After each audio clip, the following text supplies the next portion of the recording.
ಪುನೀತ್ ರಾಜ್ಕುಮಾರ್ ಎಂದಾಕ್ಷಣ ಕಣ್ಣು ಮುಂದೆ ಬರುವುದು ಬೆಟ್ಟದ ಹೂ ಚಿತ್ರ. ಪುಟ್ಟ ಬಾಲಕ ಶರ್ಲಿ ಮೇಡಮ್ ಅನ್ನೋದು ರಾಮಾಯಣ ಪುಸ್ತಕಕ್ಕಾಗಿ ಹಣ ಕೂಡಿಸೋದು ಅತ್ಯದ್ಭುತ ಸಾಂಗ್ಸ್.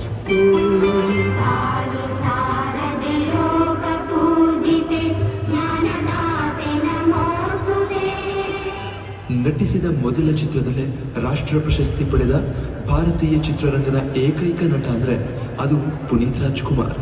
ಅಪ್ಪನ ಜೊತೆ ತೆರೆ ಹಂಚಿಕೊಂಡ ಪುನೀತ್ ನಟಿಸಿದ ಚಿತ್ರಗಳೆಲ್ಲ ಸೂಪರ್ ಹಿಟ್. ಬೆಟ್ಟದ ಹೂ ಸಿನಿಮಾದ ರಾಮುವಿನ ಪಾತ್ರ ಅಪ್ಪುವಿಗೆ ರಾಷ್ಟ್ರ ಪ್ರಶಸ್ತಿಯನ್ನ ಪಡೆಯೋ ಹಾಗೆ ಮಾಡಿತ್ತು. ಆಗ ಪುನೀತ್ಗೆ ಕೇವಲ 9 ವರ್ಷ ವಯಸ್ಸು. 1985ರಲ್ಲಿ ಚಿತ್ರ ತೆರೆ ಕಂಡಿತ್ತು.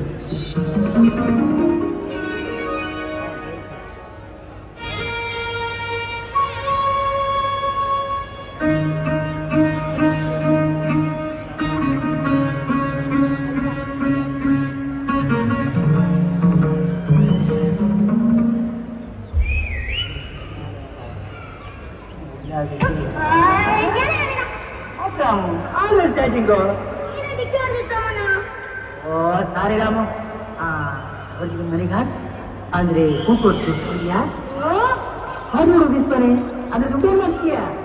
ನಾ ಅಮ್ಮನ ಕೈ ತಗೊಂಡೋಗ್ಬಿಡ್ತೀನಿ. 1 ರೂಪಾಯಿಗೆ 10 ಪೈಸೆ ಕೊಡ್ತಾಳೆ. 10 ರೂಪಾಯಿ ಆದ್ಮೇಲೆ ರಾಮಾಯಣ ಪುಸ್ತಕ ತಗೋತೀನಿ. ಓ ರಾಮಾಯಣ ಪತ್ತೆ ಅಮ್ಮಣ್ಣ ನೀನು ಎಷ್ಟು ಚೆನ್ನಾಗಿ ಇಂಗ್ಲಿಷ್ ಮಾತಾಡ್ತೀಯಾ? ಯಾವ ಸ್ಕೂಲಲ್ಲಿ ಕಲಿತೆ? ಓರು ಇಲ್ಲ ಮಣ್ಣು ಇಲ್ಲ. ನಾನು ಪರಂಗಿಯವ್ರ ಮನೆ ಬಟ್ಲಕ್ಕೆ ಕೆಲಸ ಮಾಡಿ ಮಾಡಿ ನಾನು ಪರಂಗಿಯನಾಗ್ಬಿಟ್ಟೆ. ಆಡ್ತಾ ಆಡ್ತಾ ರೋಗ, ಹೇಳ್ತಾ ಹೇಳ್ತಾ ರೋಗ.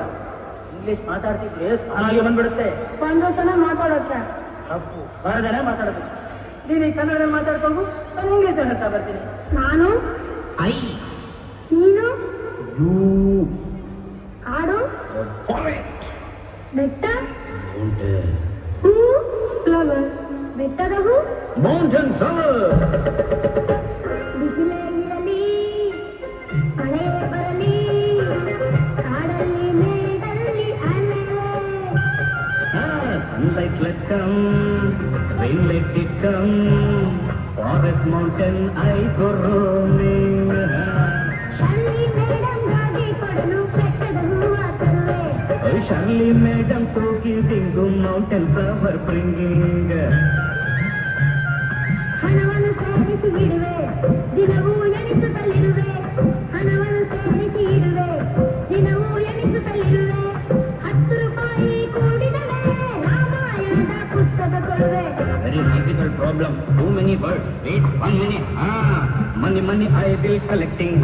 Daily counting. Money I will collecting. Daily counting.